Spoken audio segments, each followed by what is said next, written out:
नमस्कार, दोपहर की नंबर 1 डिबेट में आपका स्वागत है। मैं हूं आपके साथ में हिमांशु दीक्षित। वक्फ बिल के नाम पर भड़काने उकसाने के बाद क्या भाईजान अब धमकी पर उतर आए हैं? सरकार वक्फ बिल को इसी सत्र में लाने जा रही है और पूरी तैयारी भी हो गई है। क्या तभी जो विरोधी हैं वो आग बबूला है? गृह मंत्री अमित शाह ने टाइम्स नाउ की समिट में साफ साफ किया कि सरकार इसी सत्र में वक्फ संशोधन बिल सदन में पेश करेगी। यानी 4 अप्रैल तक संसद का सत्र है और उससे पहले ही बिल पेश कर दिया जाएगा। और इसी बीच अजदुद्दीन ओवैसी आग बबूला है। ओवैसी ने केंद्र सरकार पर हमला बोला। साथ ही बीजेपी के सहयोगी दल के नेता कौन कौन? नीतीश कुमार, चंद्रबाबू नायडू, पासवान भी है। धमकी भरे अंदाज में कहा कि अगर बिल का समर्थन किया तो मुसलमान कभी माफ नहीं करेगा। लेकिन सवाल है, क्या सारे मुसलमान बिल के विरोध में हैं? नहीं, आम मुसलमान वक्फ संशोधन बिल के पक्ष में भी हैं कुछ। तो मुसलमानों की वक्फ बिल पर क्या राय है? क्या ओवैसी धमकी दे रहे हैं? इसी पर हम चर्चा करेंगे, लेकिन पहले एक रिपोर्ट आप देखिए।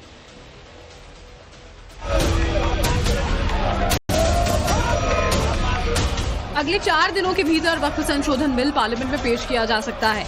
बिल के संसद में पेश करने से पहले भड़काऊ पॉलिटिक्स भी जारी है। बिल के खिलाफ मुसलमानों में भ्रम फैलाने की कोशिशें हो रही हैं। दिल्ली के जंतर मंतर से लेकर पटना तक सड़क पर संग्राम हो रहा है। वक्फ बिल के खिलाफ अलग अलग तरीके से प्रदर्शन किया जा रहा है। खुद को मुसलमानों का सबसे बड़ा पैरोकार बताने वाले असदुद्दीन ओवैसी तो केंद्र सरकार पर डायरेक्ट हमलावर हैं। वक्फ एक इबादत है, नमाज की तरह नहीं बल्कि इबादत है। और वक्फ गवर्नमेंट की प्रॉपर्टी नहीं, हमारे बाबा अजदाद की गाढ़े खून की कमाई की प्रॉपर्टी है। गवर्नमेंट की दी हुई नहीं है ये। और चंद्रबाबू नायडू, नीतीश कुमार, चिराग पासवान और जयंत चौधरी, याद रखो, हम कभी भी तुम्हारी इस चीज को माफ नहीं करेंगे।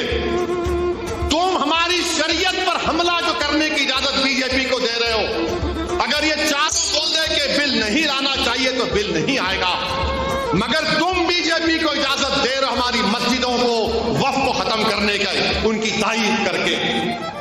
चंद्रबाबू नायडू, आंध्रा के प्रॉब्लम है जानते हम, मगर ये कौन सा प्रॉब्लम आप क्रिएट कर रहे हैं?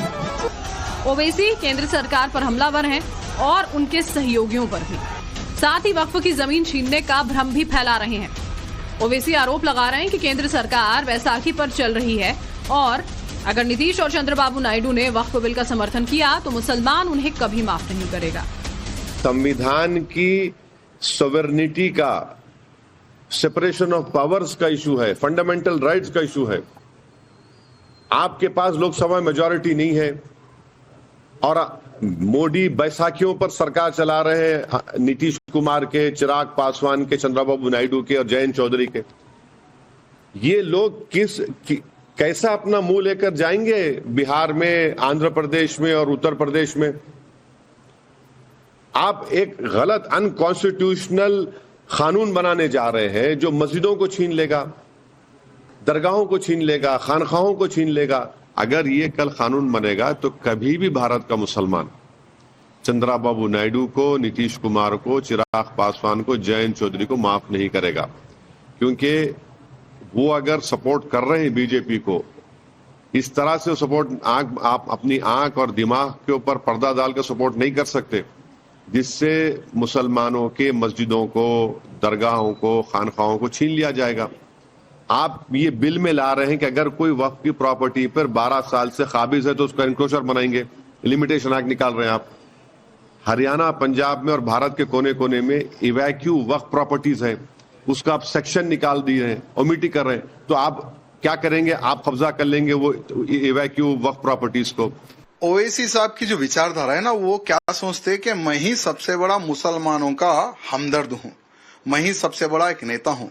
लेकिन ओवैसी जिस दिन भी सपोज अगर बिहार जाएंगे या आंध्र प्रदेश जाएंगे, वहां के मुसलमानों की विचारधारा और यहाँ के मुसलमानों की विचारधारा में बहुत अंतर है। नायडू साहब को पता है कि वक्फ में संशोधन मुसलमान भी चाहता है। नीतीश जी को पता है कि बिहार का भी मुसलमान संशोधन चाहता है वक्फ में, क्योंकि वक्फ के नाम पर हिंदुओं की जमीनें नहीं, मुसलमानों की जमीनों पर भी कब्जा किया गया है इल्लीगल रूप से। तो मुसलमान भी जब चाह रहा है, हिंदू भी चाह रहा है, सरकार जब चाह रही है, तो तुम कौन बोलने वाले? ओवैसी की बौखलाहट की अहम वजह गृह मंत्री अमित शाह का वो बयान है जो उन्होंने टाइम्स नाउ की समिट में दिया था।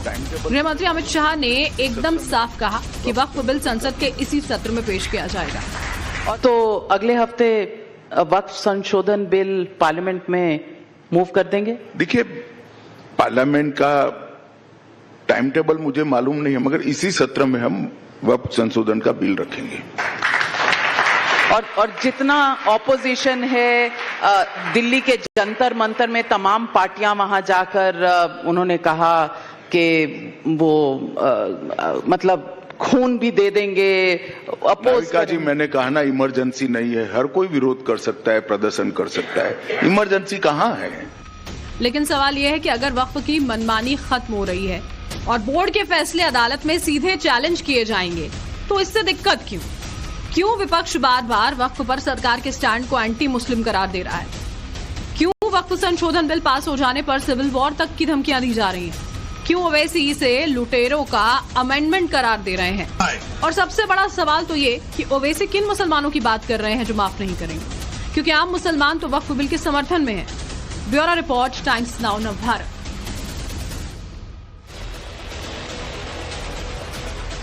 तो देखिए, रिपोर्ट आप देख चुके हैं। अब मेहमानों से हम मिलवाते हैं जो हमारे साथ इस चर्चा में जुड़े हुए हैं। हमारे साथ में एहसान अब्बासी साहब पसमानदा मुस्लिम समाज से हैं। हमारे साथ में मोहम्मद फैज खान साहब राष्ट्रीय मुस्लिम मंच से जुड़े हुए हैं। हमारे साथ में मुमताज आलम रिजवी साहब इस्लामिक स्कॉलर जुड़े हुए हैं। और हमारे साथ में अंबर जैदी जी भी सामाजिक कार्यकर्ता जुड़ी हुई हैं। हमारे साथ में हाजी नाजिम खान साहब मुस्लिम स्कॉलर जुड़े हुए हैं। और हमारे साथ में बिलाल खान भाई राजनीतिक विश्लेषक भी जुड़े हुए हैं। आप सभी का बहुत बहुत स्वागत है। सबसे पहले एक सवाल मेरे को उसका जवाब मेरे को लेना है, क्योंकि ये बात अजदुद्दीन ओवैसी कह रहे हैं कि मुसलमान माफ नहीं करेगा।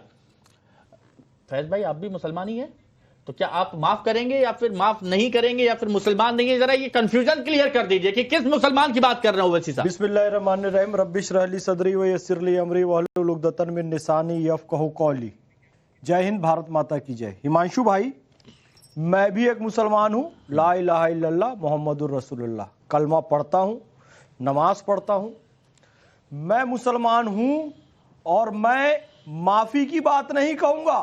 मैं तो शुक्रिया दूंगा मोदी भाईजान को, मैं शुक्रिया दूंगा अमित शाह जी को, मैं शुक्रिया दूंगा किरण रिजिजू जी को और चंद्रबाबू नायडू जी और नीतीश कुमार जी को। कहूंगा आप बिल्कुल सरकार के साथ बने रहिए।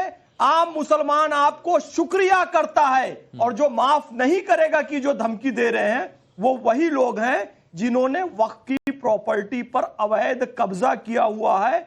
और अब उनकी चोरी पकड़ी जाएगी तो चोर कह रहा है कि वो माफ नहीं करेगा।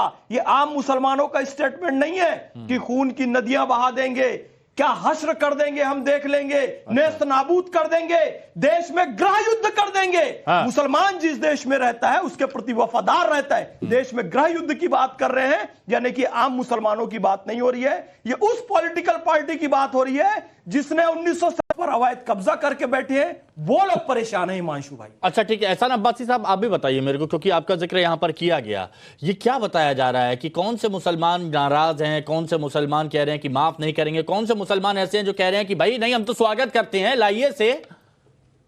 फैज साहब ने ठीक कहा। मुसलमान वो परेशान हैं जिन्होंने तिप तलाक का विरोध किया। उन बहनों का जो हक दिलाने का जो काम किया मोदी जी ने, वो मुसलमान परेशान हैं। और वो मुसलमान परेशान हैं जो बरगलाते थे, जिनकी दुकानदारी अब शटर बंद कर दिया है मोदी जी ने, वो मुसलमान परेशान है। हाँ, देश का मुसलमान खुशहाल है। वो खुशहाल है जिसको सम्मान निधि मिली है, जिसको उज्ज्वला गैस योजना मिली है, जिसको जनधन खाते खोले गए हैं, वो मुसलमान खुशहाल है। वो मुसलमान वो प्रेम करता है, वो मोहब्बत करता है मोदी से। नहीं, बात वक्फ की चल रही है, योजनाओं की तो चलिए छोड़िए, वक्फ की बात चल रही है। हाँ, वो मुसलमान परेशान है जिसने वक्फ की जमीनों पर कब्जा कर रखे हैं। यतीमों की जमीनों पर, बेवाओं की जमीनों पर, बेवाओं के हक पर, बेपलांगों के हक पर जो कब्जा करके बैठे हैं, चाहे वो कोई भी बंधु हो, चाहे ओबीसी बंधु हो, चाहे और बहुत से बंधु हैं जो राजनीति के हनक चाहते हैं, जो राजनीतिक वर्चस्व चाहते हैं देश में, मुसलमानों को बरगलाते हैं, बहकाते हैं। अब उनको शटर बंद हो गया है, वो तो विरोध करते हैं। देश का आम मुसलमान, देश का आम पसमंदा, वो मोहब्बत करेगा मोदी से और देश से मोहब्बत करता है, क्योंकि मोदी जी ने 70 वर्षों के बाद में सौगाते ईदी जो देकर, मोहब्बत का पैगाम जो देकर, दिल में से निकला हुआ प्यार जो देकर पसमंदा को दिया है, हम उस मोदी के लिए मोहब्बत करेंगे और दुआ करेंगे लिए कि आजीवन मोहब्बत, आजीवन वो लंबी आयु हो और देश की सेवा करते रहे। देश का ये मुसलमान एहसान अब्बासी जी ने अपनी बात रखी, ये फैज खान साहब ने अपनी बात रखी, मोहम्मद फैज खान साहब ने, ये भी मुस्लिम है लेकिन ये सपोर्ट कर रहे हैं। अब जरा मैं इधर बात कर लेता हूं, है ना। रिजवी साहब जरा बताइए, क्या ये मुसलमान नहीं है? क्योंकि जैसा वो कह रहे हैं अज़दुद्दीन ओवैसी साहब, क्या उनकी नजर में परिभाषा अलग है मुसलमानों की? ला हौला वला कुव्वता इल्ला बिल्लाहिल अलियुल अज़ीम, औज़ु बिल्लाहि मिनश शैतानिर रजीम, बिस्मिल्लाहिर रहमानिर रहीम, वातसमू बिहब्लिल्लाहि जमीअन वला तफर्रकू, और तुम सब मिलकर अल्लाह की रस्सी को मजबूती से पकड़ लो, तफरका अंदाजी न करो। तो हम यही पैगाम पहले देना चाहते हैं कि हम सब एक हैं, हमारे अंदर कोई तफरका नहीं है। हाँ, मुनाफिक जो है हज़रत मोहम्मद सल्लल्लाहु अलैहि वसल्लम के दौर में भी रहे, और इसीलिए सूरह मुनाफिकून जो है वो नाजिल हुई थी, तो उसको भी लोग समझ गए होंगे जो मैं बात कहना चाहता हूँ।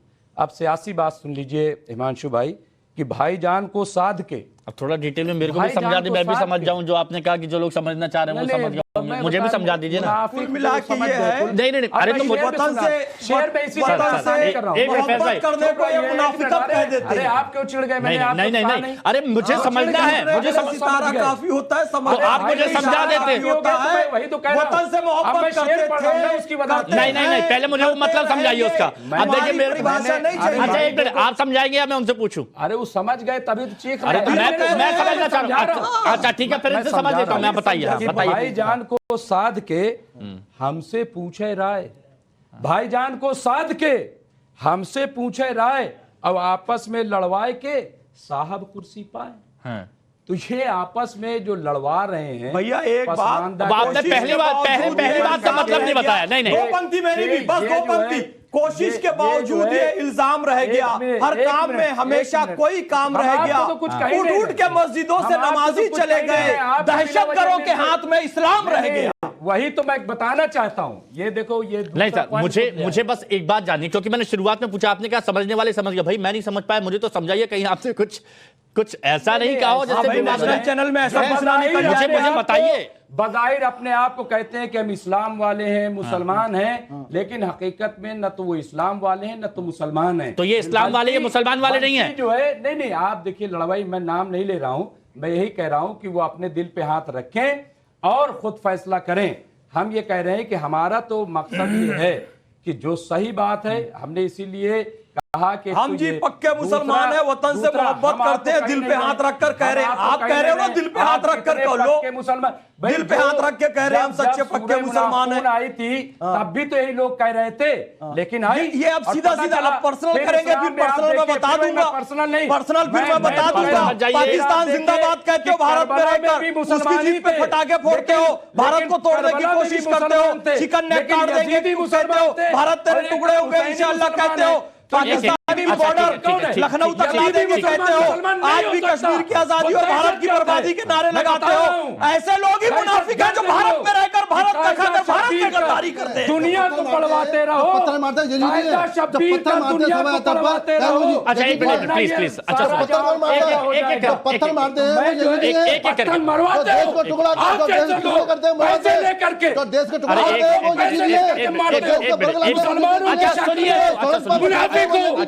मुनाफिक हो, सुनिए तो शांत एक मिनट, अच्छा थोड़ी देर शांत बैठिए, एक मिनट मैं बात करता हूँ, थोड़ी देर शांत बैठ। अच्छा मेरी बात, क्या चाइना का काम करे, क्या पाकिस्तान का काम करे?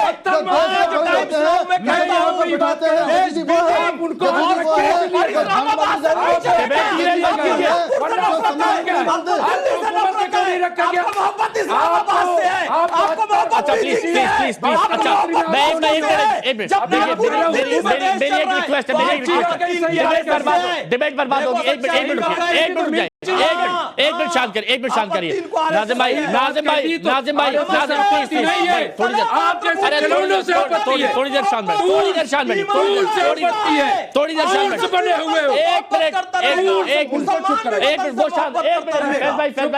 मेरे लिए थोड़ी देर शांत हो जाइए। अब मेरी बात सुनिए, शांति से बात उन्होंने रखी, शांति से बात इन्होंने रखी, लेकिन आप नहीं, आप अगर तंज कसेंगे तो वो वाली बात कही जाएगी। नाज़िम भाई जरा बताइए मेरे को, ये वक्फ को लेकर क्या विवाद, वक्फ को लेकर एक मिनट बहुत शांति से, कोई बीच में नहीं बोलेगा। मोहब्बत करता हूँ, मैं नबी से मोहब्बत करता हूँ, मैं वतन से मोहब्बत करता हूँ, मैं भारत माँ की जय बोलता हूँ, एक जय बोलकर दिखाएं। ये नहीं बोल भारत सकते। माता की जज जी, जय। जज जी, लीजिए, ये है। जय श्री राम। लीजिए, और लेकिन तुम्हारे जैसे लोग नहीं है। अरे नहीं, मैं पर्सनल बात बोल रहा हूं, पर्सनल नहीं, प्लीज नहीं नहीं यजीद हो। हम देश में कुर्बान है, यजीद हो। हमने कोई क्या कुर्बानी दी? क्या कुर्बानी दी? देश के लिए कुर्बानी दी? RSS ने कुर्बानी दी? जिसकी बात बने हुए हैं, उनकी कुर्बानी है। हमारा हक मारा है, गांधी जी का आपकी बात हुई नाजिम भाई, एक नाजिम भाई मेरे को बताइए, नाजिम भाई मुझे एक बात, प्लीज नाजिम भाई मुझे बताइए किसने हक मारा है, किसने हक मारा है? विक्टोरिया की मिठाई फेंक दी थी उन्होंने मैं आ रहा और इन लोगों ने खा ली थी। एक मिनट कोई प्लीज, विक्टोरिया के बर्थडे की मिठाई खाई थी। नाजिम भाई बलिराम हेडगेवार ने फेंक दी थी विक्टोरिया की। दिल से आप क्या बात करते हो? दिल से देशभक्त हो। विक्टोरिया के बर्थडे की मिठाई खाने वाले लोग के लिए डिबेट पर मत चेयरमैनशिप मिल जाए। रिजवी साहब, अरे रिजवी साहब, रिजवी साहब रुकिए, डिबेट पर राज्यसभा चाहिए, राज्यसभा चाहिए। अरे वाह, मिल गए, अरे वाह, सच्चाई मुंह पे आ गई। ईदी ले लो। अरे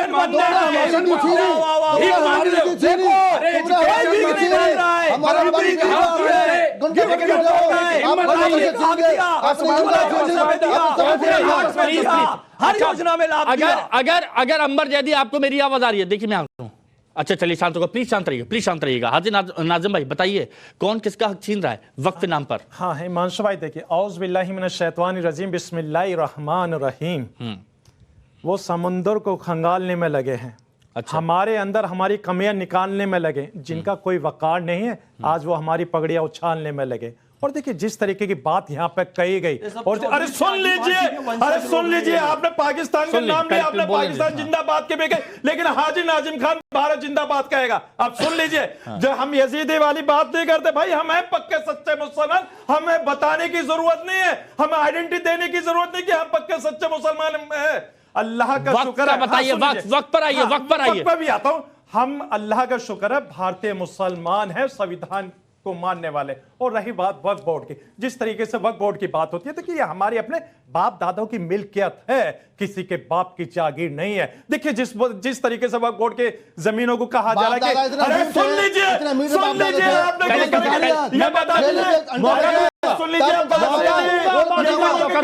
मौका दूंगा किसकी जमीन पॉइंट पर अपनी बात ये झूठ बोलते हैं। अपनी बात करिए कंप्लीट। हाँ मैं ये कहता हूं कि देखिए जिस तरीके से वक्फ बोर्ड को बदनाम करने की एक साजिश के तहत बात रखी जा रही है, कहा कि मुसलमान के खिलाफ। भाई हाजी नाजिम खान तो देखिए वक्फ बोर्ड के समर्थन में खड़ा, मुमताज भाई भी वक्फ बोर्ड के समर्थन में खड़े, और हो सकता है कि मेरे बिलाल भाई भी इंशाल्लाह वक्फ बोर्ड के समर्थन में खड़े। बाकी की मैं और की बात नहीं कर रहा, वो पक्के सच्चे मुसलमान है, क्योंकि मुझे उनके बारे में कहने की जरूरत नहीं है। मतलब आपका राय है, आपकी नजरिया है तो आप सच्चे मुसलमान है, अगर किसी और की राय है तो वो सच्चे मुसलमान नहीं है। देखिए हिमांशु भाई, मैंने तो कहा कि देखिए मैं वो पक्के सच्चे अभी नाजिम भाई आपने कहा ना कि आप संविधान की बात मानते हैं, संविधान के अनुसार चलते हैं। टाइम्स नाउ के समिट में ग्रुप एडिटर नाविका कुमार ने उनसे पूछा केंद्रीय गृह मंत्री अमित शाह से कि वक्फ संशोधन पर सरकार का क्या कहना है और इतना विवाद जो हो रहा है उस पर क्या कहेंगे। उन्होंने बहुत स्पष्ट कहा कि इसमें परिवर्तन बस इतना किया गया है कि वक्फ के फैसले कोर्ट में अब चैलेंज होंगे। आप कोई भी फैसला आप कोर्ट में चैलेंज कर सकते हैं। मैं बता तो क्या ये गलत है? क्या ये गलत है? मैं एक मिनट नाजिम भाई से सवाल है, प्लीज नाजिम भाई से सवाल है। हाँ हिमांशु भाई अब ये बता दीजिए, महाराष्ट्र के एक उद्योगपति है अंबानी जी, उनका केस कहाँ चल रहा है? उनका केस भी तो कोर्ट के अंदर ही चल रहा है या ट्रिब्यूनल में चल रहा है, लेकिन इस तरीके का भ्रम पैदा किया जाता है कि जहां वक्फ बोर्ड अगर उंगली भी कर देता है कि उसकी जमीन हो जाती है। इस तरीके का झूठ नैरेटिव भारत के यही तो ये पारदर्शिता आ जाएगी। अगर पारदर्शिता आएगी और कोर्ट में आप चैलेंज कर सकते हैं, आप बोलते हैं ना कि डीएम आ जाएगा, डीएम भी अगर कोई फैसला लेगा आप कोर्ट में जा सकते हैं। दिक्कत क्या है? अब ये बता दीजिए दिक्कत क्या है? हाँ हिमांशु भाई देखिए, जितने भी ट्रस्ट है, क्या मुस्लिम उसके अंदर एंट्री है? मुस्लिम को किसी को अध्यक्ष बनाया गया है? जितने भी ट्रस्ट है, लेकिन वक्फ बोर्ड के अंदर गैर मुस्लिमों की एंट्री करके आप क्या दिखाना चाहते हैं भाई? वक्फ बोर्ड तो कल भी हमारा था, आज भी है और इंशाल्लाह हमेशा हमारा रहेगा। और वक्फ बोर्ड की जमीन पे जो एक खेल खेला जा रहा है, ये सिर्फ उसी की बात है कि अरे में जो हिंदू अरे आप वही मैं बात करने चाहते हैं, वक्फ बोर्ड के नाम पे आप जो है ना हमारी खाने का इबादत गाह पे जो नजर रख रहे हैं, चंदा ले लोगे हिंदुओं का?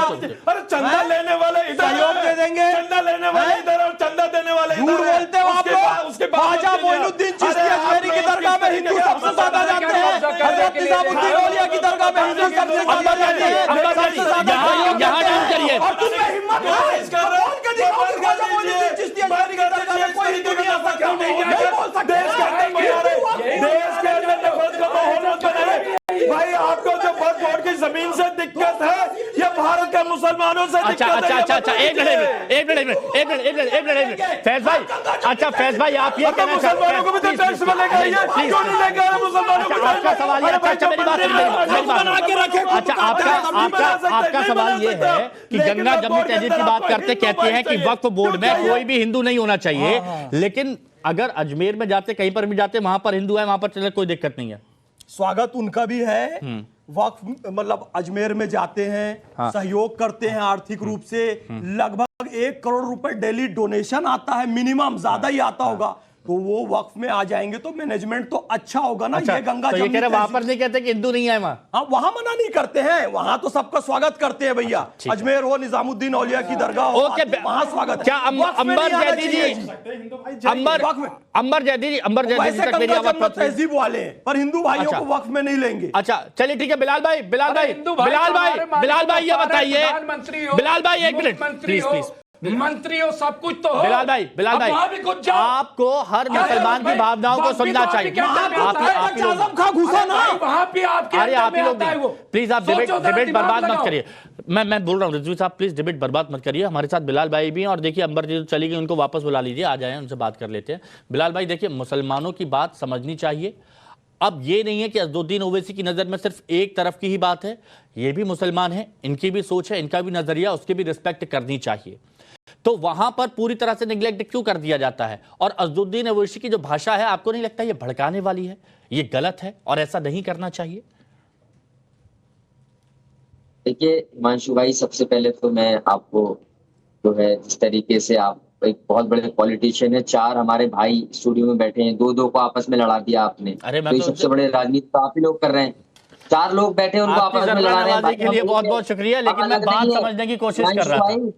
हम अलग नहीं है, हम देख रहे हैं क्या हो रहा है, क्या तमाशा चल रहा है। हम अलग नहीं है, हम सब एक हैं, लेकिन हमारा विरोध करने का अधिकार इस भारत के संविधान ने दिया है। जो संशोधन में चीजें उनको विरोध कर सकते हैं, लेकिन ओवैसी साहब ने जो स्टैंड किया है, जो चीज कही है, वो ये कहा है जो हमारी तादाद पार्लियामेंट के अंदर है, जो एमपीज हैं, अगर वो भी उसको नहीं रोक पा रहे हैं या विरोध नहीं कर पा रहे हैं, तो उनके खिलाफ आवाज उठानी चाहिए हमें। चाहे बिलाल भाई, एक बात बताइए, आपको विरोध करने का संविधान में अधिकार दिया है, सुनिए ना, आपको विरोध करने का अधिकार अगर संविधान में दिया गया है, देखिए आप तो एडवोकेट भी है ना, अगर विरोध करने का अधिकार संविधान में दिया गया है, हम उसका सम्मान करते हैं, लेकिन एहसान अब्बासी और मोहम्मद फैज खान, इनको भी तो समर्थन करने का अधिकार दिया। अगर ये चाहें तो समर्थन कर सकते हैं। फिर इनकी नजर में ये सच्चे मुसलमान क्यों नहीं है?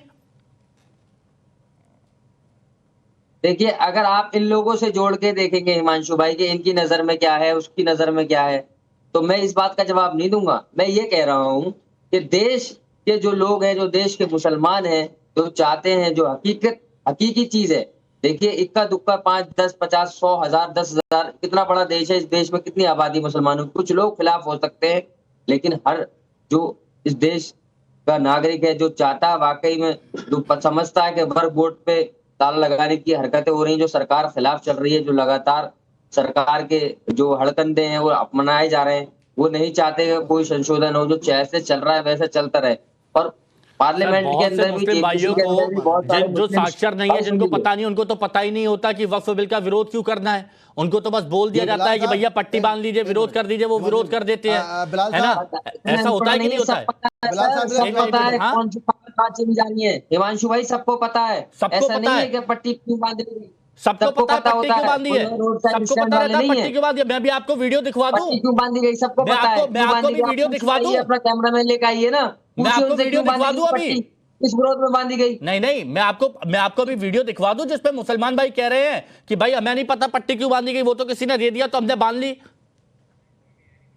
देखिए, आप जो अपनी बात करें, हमें हमारे यहाँ हुआ जब पार्टी बनी गई है, वहाँ पट्टी क्यों बांधी गई, सबको पता है कि इसका वक्फ बोर्ड बिल का जो है हमें मजम्मत करनी है। और जिस तरीके से आज देश के अंदर वो साफ नजर आ रही है हिमांशु भाई, आप भी जानते हैं कि वक्फ बोर्ड किसी पे कब्जा नहीं करता, वक्फ बोर्ड की संपत्ति होती है वो। भाई साहब सुन लो मेरी बात, वक्फ बोर्ड की जिसकी आप हिमायत कर रहे हो, उस वक्फ बोर्ड ने हिंदुस्तान के किसी भी राज्य में यतीमों के लिए स्कूल खोले हों, यतीमों के लिए अस्पताल बनाए हों, किसी बेवा को यतीम को मकान दिया हो, एक तो बता दो। हमारा विरोध तो यही है, जो यतीमों का हक आपने मार रखा है उसको हक तो दे दो, उसको हक तो दे दो। सवाल पूछा, जवाब ले लीजिए। उनसे क्या बात कर रहे हो आप? हाँ बताइए। वो पता कुछ नहीं है इनको, नहीं जाती इमामों की तनख्वाह, नहीं हॉस्पिटल कहाँ पे इमाम गरीब नहीं है, यतीम पर बात कर, यतीम इमाम गरीब नहीं है, इमाम गरीब नहीं है, गरीबों के लिए क्या किया है? विधवा है, यतीम हो, यतीम है। आप क्या बात कर रहे हो? आप यतीम की बात कर रहे हो, इन्होंने यतीमों के लिए क्या किया? आप ये बताइए यतीमों के लिए आपने क्या किया? अरे भाई आप तो भगवान की बात कर रहे हैं, आपसे पूछा आपने यतीमों के लिए क्या किया? वो आपसे पूछ रहे हैं आपने क्या किया यतीमों के लिए? आपकी नैतिक जिम्मेदारी नहीं बनती कि आपका आप सवाल लोगों पूछा, को यतीमों के आपका लिए सवाल पहुंचा दिया, आपका क्या सवाल किया? पहुंचा, क्या किया आपने यतीमों के लिए, वो ये पूछ रहे हैं। मैंने क्या किया यतीमों के लिए? मैंने ये क्या यतीमों के लिए, जो बाबा की दरबार पर, निजामुद्दीन औलिया की दरबार पर जो भिखारी बैठा है मुसलमान समाज का, इतना बड़ा दायरा है, इतनी बड़ी रकम आती है, अजमेर शरीफ हो, कलियर शरीफ हो, निजामुद्दीन औलिया हो, उसके दर पर भिखारी के समाज का है, उस के दर पर भिखारी मुसलमान समाज का है। मैं उसकी बात उठा रहा हूँ, मैं उसकी बात उठा रहा हूँ। वो जो दरबार पर बैठा हुआ भिखारी है, वो मुसलमान है, करोड़ों रुपए आते हैं, अरबों रुपए आते हैं, करोड़ों रुपए आते हैं। आपने जवाब दे दिया। आपका सवाल था कि उन्होंने यतीमों के लिए क्या किया। अब वो वहां से आपसे पूछ लेंगे कि आपने वक्त में कितनी जमीन दान कर दी। हाँ देखिए, हाजी नाजिम खान ने अपने आप को अल्लाह की राह में जवाब दान दे दूं क्या इस बार? आपने कितने अल्लाह की राह में दान करते हाजी ऐसे नाजिम खान मुसलमान ने। है तो अल्लाह की नाम पे खा के बैठ के दबका के बैठे। नहीं, आपने पूछा इन्होंने क्या दान किया, इन्होंने पूछा आपने जमीन दान की। अल्लाह की राह में राह हक पर हाजी नाजिम खान है, राह हक पर, और इंशाअल्लाह में से राह हक पर ही चलेगा। गरीबों का हक है, बच्चे हो जाएंगे गरीब, यतीम बच्चे हो जाएंगे आपको, बेवा बच्चे हो जाएंगे आपने, जिसका आपने हक मारा है। शांति से शायद एक एक करके एहसान भाई को जानकारी नहीं है, बताइए किसने किसका हक मारा? ऑन एयर है, बता तो दीजिए, झूठ का प्रोपेगेंडा लेकर मत बैठिए भाई। आपने कहा कि मुसलमानों ने हक मारा, भाई कौन से मुसलमानों ने हक मारा और कौन से यतीमों को आपने मदद करी? थोड़ा सा मैं बता दीजिए, पूरा देश देख रहा, पूरा देश देख रहा। भाई आपने कहा कि हाजी नाजिम खान ने आपने क्या किया? हाजी नाजिम खान ने तो ऑन एयर बताया कि हाजी नाजिम खान ने अल्लाह की राह में अपने आप को कम कर दिया। इससे बड़ी बात और क्या होगी? इससे बड़ी बात और क्या होगी? बेकार मुसलमान है, अरबों रुपए आते हैं, करोड़ों रुपए आते हैं, वो पैसा कौन खाने वाला है? वो पैसा आप लोग खाते हैं। और मेरा जेब तो आप लोगों की बनती है, जेब तो आप लोगों की बनती है, लेकिन आप लोग सिर्फ और सिर्फ एक कम्युनिटी को किस तरीके से टारगेट करना, वही आप लेकर एजेंडा बैठते हैं। आपको लेकर मैं आ रही है,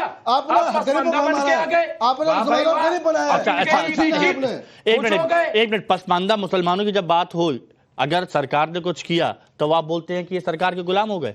आप ये कह रहे हैं कि मतलब वो मुसलमान नहीं है, इनको लॉलीपॉप और ये लॉलीपॉप पे दौड़ते चले गए। बगैर सोचे समझे प्लीज इस देश में मुसलमान है, डाल दे। ये कह रहे हैं कि बहुत कम मुसलमान हैं जो इस तरफ की बात करते हैं, ये अपने आप को सच्चा मुसलमान मानते हैं। मैं ये जानना चाहता हूं इस देश के मुसलमान कैसे समझेंगे कि इनके लिए सही क्या है, इनके लिए गलत क्या है? क्योंकि मौलाना है और एक बोलने का टोन, एक उदाहरण से मैं दे रहा हूं, एक उदाहरण मैं दे रहा हूं कि ओवैसी के प्रवक्ता है वारिस पठान। अब आप जरा उनकी एक बार टोन सुनिएगा, एक बार जरा वारिस पठान साहब की बात सुनवाइए जरा। देखिए साहब, अगर मस्जिद में जगह कम नहीं, ईद की नमाज रास्ते में पढ़ेंगे, मेरे को अगर जगह नहीं मिली मैं तो रास्ते में पढ़ूंगा। कर दो कैंसिल मेरा पासपोर्ट, किसमें ताकत है, कौन से प्रोविजन के तहत आप मेरा पासपोर्ट कैंसिल करेंगे? अब मेरे को मेरी छत है, वहां मेरे को नमाज पढ़ना, खाना खाना, जो भी क्या बीजेपी सिखाएगी मेरे को क्या करना है?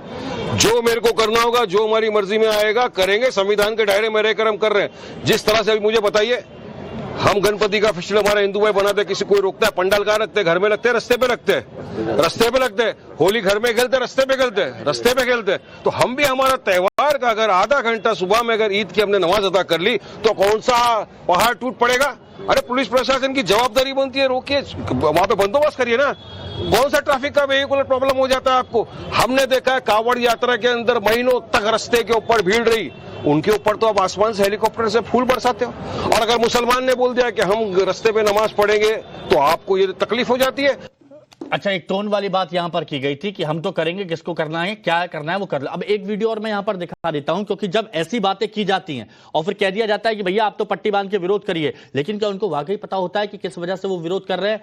सुनिएगा जरा, मैं ये आपसे ही बोल रहा हूं बिलाल भाई, एक बार जरा सुनिएगा। वो बाइट भी चलाइए, जब लोगों से बात की कि काली पट्टी क्यों बांध दी है, क्या जवाब था उनका? यहाँ मस्जिद में बांधा गया है, दिए हैं। अच्छा, दिए हैं। तो मस्जिद में बांध के आपको आने के लिए बाहर कहा गया है। हाँ। तो अंदर मस्जिद से दिया गया है। हाँ। क्या किस वजह से काली पट्टी बांध रहे हैं ये नहीं बताया? अभी भी कोई पता नहीं। अच्छा, आपका नाम भाई? इसके मुस्तकिम। आप भी काली पट्टी पहन के आए हैं? हाँ, काली पट्टी पहन के आए हैं जी। तो पहन के आए हैं कि अंदर मस्जिद से दिया गया पहनने के लिए? मस्जिद से दिया गया है। अच्छा, तो हमें इमाम साहब ने बोला ये कि मतलब कोई किसी खादिम का पट्टी है, इसे बांध लो। अच्छा, इसे हम लोग मानते हैं भी। अच्छा, हमारा खादिम का पट्टी है। अब फैज भाई मेरे को बताइए, बहुत सारे लोग हैं जो सोचना चाहते, समझना चाहते कि उनकी भलाई वाली बात क्या है, उनकी बुराई वाली बात क्या है, लेकिन जब उनको बता दिया जाता है, जो अपने आप को सो कॉल्ड बड़े बड़े नेता बताते हैं, मुसलमानों के रहनुमा बताते हैं, वो बता देते हैं कि आपसे मस्जिदें छीन ली जाएंगी। क्या कहा जाता है कि मस्जिदें वीरान हो जाएंगी, कब्रिस्तान पर बुलडोजर चल जाएंगे, मदरसे तोड़ दिए जाएंगे। आप क्या चूड़ी पहन के बैठे हो? तो इसका असर क्या पड़ता है? और उसके बाद ये आपने देखा, ये मुगलिया सोच है। जिस तरह से CA/NRC का हवा बनाई गई, एक भी मुसलमान इस देश से बाहर नहीं गया, उसी तरीके से एक भी मस्जिद, मदरसा, खानकाह, दरगाह नहीं डिमोलिश की जाएगी। सुधार पे काम चल रहा है। और किस तरह से आप देख रहे हैं, पूरा देने का मौका दूंगा। कोई बाबा का धागा है ये बोल के दिया जा रहा है। किस तरीके से बेवकूफ बनाया जा रहा है, मस्जिदों को राजनीति का अड्डा बनाया जा रहा है। मस्जिद के अंदर वो काली पट्टी दी जा रही है जो कि इबादत की जगह है, और वारिस पठान एक सड़क के गुंडे की तरह जबान लगा रहे हैं कि हम जो करना है हमें कर लेंगे। जबकि मैं बताऊं, इस्लाम समस्या के समाधान का नाम है। इस्लाम स्पष्ट कहता है 3000 की जनसंख्या है मोहल्ले की, 1000 की कैपेसिटी है मस्जिद की। सुबह एक जमात कीजिए 1000 की 6 बजे, एक 7 बजे कीजिए, एक 8 बजे कीजिए, 3000 पूरे 3 जमात में हो जाएंगे। लेकिन जिद यह है कि 3000 पूरे एक साथ पढ़ेंगे, 1000 मंदिर के अंदर, 2000 सड़क में, और फिर उसके बाद ये कहेंगे यूजर के तहत तो सड़क हमें दे दो। करके प्लीज बीच में कोई इंटरप्ट मत करना, एक एक करके। हाँ हिमांशु जी, देखिए जो वारिस पठान ने कहा, मैं उससे इत्तेफाक नहीं करता कि सड़क पे हम नमाज पढ़ेंगे क्योंकि दूसरे ऐसा करते हैं। दूसरा क्या करता है, तो तौकीर रजा भी ये कह रहे हैं कि जिसको जो करना है कर लेना। नहीं, वो इस्लाम बिल्कुल नहीं, मैं उसको नहीं मानता हूं। लेकिन मैं इनसे ये कहता हूं, ये जो इतनी हिमायत कर रहे हैं, जरा उन लोगों से भी कहिए जो अभी होली की वजह से कह रहे थे कि 10 मिनट की नमाज नहीं हो सकती है क्योंकि होली है, होली रास्ते में खेली जाएगी। क्या ये मुमकिन है? ये क्या ये संविधान के तहत था? आप उस पर क्यों नहीं बोलते? मैं यही साबित मैं कर रहा हूं। दूसरी चीज आप ये बताइए, बार बार कह रहे हो कि साहब मुसलमान ऐसा है, मुसलमान वैसा है, मुसलमान ये कर रहा है। ऐसा नहीं कहा मुसलमान क्या कर रहा है? नहीं कहा। नहीं, मुसलमान के बारे में कुछ नहीं बोला उन्होंने। नहीं, आपने कहा कि गुंडे जैसे या मवाली जैसे। वारिस पठान को कहा, उसका तो विरोध आप भी कर रहे हैं। नहीं, मैं सिर्फ ये बता रहा हूं कि दीन ये नहीं कहता, लेकिन आप एक तरफा बोल रहे हो। दूसरी तरफ आप क्यों नहीं बोल रहे हैं? आप ये क्यों नहीं कहते कि 10 मिनट की नमाज जुमा की नहीं हो सकती, लेकिन होली पूरे दिन के लिए आप बोले तब इस्लाम समस्या का नाम है कि समाधान का नाम है? केवल समाधान का नाम है इस्लाम, समाधान का नाम है। इस्लाम ये भी सिखाता है कि आप अपना हक मांगिए। पाकिस्तान मांग लिया ना, संविधान में रहकर हक मांगिए। आप संविधान के अनुरूप रहकर अपना हक मांगिए, ठीक है। तो जब उसमें पारदर्शिता आ रही है और ये वैकल्पिक रास्ते खुल, अरे क्यों नहीं? देखिए मैं गिना रहा हूं, हिमांशु मैं गिना रहा हूं। देखिए चक्कर क्या है, ये कह रहे हैं कि वन से वक्फ ऑलवेज वक्फ, ये नहीं चलेगा। यानी जो वक्फ कर दिया गया है वो वक्फ ही रहेगा, हमेशा नहीं चलेगा। अरे तो अगर बहुत सारे लोग हैं जिनकी संपत्ति है, मेरे को ये बताइए सर, मेरे को ये बताइए, मान लीजिए मेरे को ये बताइए। अच्छा, बहुत को खत्म किया जा रहा है। अच्छा, मुझे आपके जैसी समझ नहीं है। मैं आपसे ये पूछना चाह रहा हूं कि मान लीजिए ग्वालियर में मेरा घर है, मान लीजिए ग्वालियर में मेरा घर है, किसी शहर में मेरा घर है, वहां पर ये बोल दिया जाता है ये वक्फ का है, बोल दिया जाता है, तो मेरे पास अधिकार है कि नहीं है कि मैं कोर्ट जाऊं? है कि नहीं अधिकार? तो वही तो मैं चाहता हूं कि मैं कोर्ट में जाऊं, कम से कम ये सारी चीज है ना। अब वक्फ ट्रिब्यूनल में जाकर इसका समाधान होगा। 123 प्रॉपर्टी जानते हैं दिल्ली की, कहां मुकदमा चल रहा है? नहीं, मैं सुनिए ना, मेरी बात, मेरे को बात बता दीजिए। वो चल रहा है पहले हाई कोर्ट में, फिर सुप्रीम कोर्ट में, और तो यही पारदर्शिता की तो बात आती है, सबके सामने क्लियर होगा। और वो जमीन कौन सी है? वो जमीन है कब्रिस्तान की, वो जमीन है मस्जिद की। अभी बोलेंगे दिल्ली का हवाई अड्डा, संसद भवन, दिल्ली का हवाई अड्डा, कोलकाता का ईडन गार्डन, ये सब वक्फ के अंदर में आता है। नाज़िम भाई, संसद भवन, हवाई अड्डा, कोलकाता का ईडन गार्डन सब वक्फ में आता है। हाँ हिमांशु भाई, देखिए आपके सवाल का जवाब देने से पहले जो वारिस पठान साहब ने कहा था उस पर थोड़ा समय बात करना चाहता हूँ। नहीं, फिर वो मामला लंबा खिंच जाएगा, इस पर बताइए, इस पर बताइए। मैं 10 सेकंड उसमें लूंगा। देखिए मैं ये कहना चाहता हूं कि देखिए मस्जिदों में नमाज अदा करें, और देखिए जो एएसआई के अधीन हमारी मस्जिदें हैं, तो मैं कहता हूं आपके चैनल के माध्यम से एएसआई वो सारी मस्जिदों को खोल दे मुसलमान, ताकि उसमें नमाज ईद की अदा कर सके। तो आप करिए मस्जिदों के अंदर क्या दिक्कत है? और दूसरी बात, हाँ जो अभी आपने सवाल किया, तो मैं तो ये कहना चाहता हूं, देखिए बदरुद्दीन अजमल साहब बड़े सम्मानित व्यक्ति हैं, उन्होंने बड़ा सोच समझ के सवाल किया था कि ये जो नया पार्लियामेंट बना है ये वक्फ बोर्ड की जमीन पे है। उन्होंने ये भी कहा कि किसी से भी किराया नहीं लिया जा रहा सांसद से, तो उनके पास कुछ ना कुछ एविडेंस है, तभी उन्होंने कहा बड़े सम्मानित है। लेकिन जब बात आती है, हाँ जब बात आती है कि एयरपोर्ट की, ये भाई आप जांच करवा लीजिए ना, जांच में पता चल जाएगा कि वक्फ बोर्ड के जांच में करवा लीजिए, ऐसा ही होता है। देख लीजिए ना पूरा, यही जांच की तो बात की जा रही है, तो संविधान के अनुसार अगर बिल लाया जा रहा है तो संविधान में दिक्कत क्या है? तो क्या दिक्कत है आपको? क्या दिक्कत है बताइए ना। जांच के लिए क्या अमेंडमेंट की जरूरत पड़ती नहीं पड़ती? अरे भाई आप जांच करवा लीजिए। और हिमांशु भाई ने कहता है, बताइए जांच कैसे होगी? जांच कैसे होगी? दस्तावेज दिखा के जांच होगी? दस्तावेज दिखा के जांच होगी क्या? सरकार के पास सारे डॉक्यूमेंट्स होते हैं, सब मौजूद होते हैं। अच्छा, तो ये बात उत्तर प्रदेश में आई। बिलाल भाई आपसे पूछना चाहता हूं, उत्तर प्रदेश में आई और योगी आदित्यनाथ जो उत्तर प्रदेश के मुख्यमंत्री, उन्होंने कहा कि दावे बहुत किए गए थे कि इतनी जमीन वक्फ की है, इतनी जमीन वक्फ की है, लेकिन जब देखा गया तो पता पड़ा कि नहीं है, बाकी तो सरकारी जमीन है, उसमें से मात्र थोड़ी बहुत ही है। बिलाल भाई देखिए, इस तरीके से उत्तर प्रदेश के चीफ मिनिस्टर ने लगातार यही बात की, वक्फ बोर्ड को लेकर दावे किए गए थे। जो वक्फ बोर्ड की जमीन है वो ऑलरेडी है, और वो वक्फ की जमीन होती है, अल्लाह के नाम पे वक्फ की जाती है। लेकिन इसको इशू बनाने वाले बनाएंगे जो लगातार, जांच की बात तो खुद कह रहे हैं ना, यहाँ पर तो जांच होगी, दस्तावेज दिखाएंगे। इस तरीके से हिमांशु भाई बात सुन लीजिए, आप बात कर रहे हैं, सुन लीजिए एक मिनट सर। हिमांशु भाई सुन लीजिए, बात क्या है? बात ये है, जिस तरीके से आपने देखा होगा जब हमारे हिंदू भाइयों की होली का त्योहार था, तो संभल के अंदर किस तरीके से आयोजन की तैयारी की गई थी। पूरा सुबह से ये भी बयान सीओ ने कैसे बयान दिए कि नमाज, अब वक्त की बात आई तो कहाँ ले गए आप? देखिए 10 मिनट के लिए अगर ईद की नमाज के लिए टाइम निकाल दिया जाएगा प्रशासन के लिए, तो कोई बड़ी बात नहीं हो जाएगी। हम चाहते हैं पहली बात मैं आपको बता दूं, ईदगाह की नमाज विधवाओं का हक मिले होती है, तो आप साथ में हैं, आप साथ में, बस आप साथ में हैं, सरकार को लाना और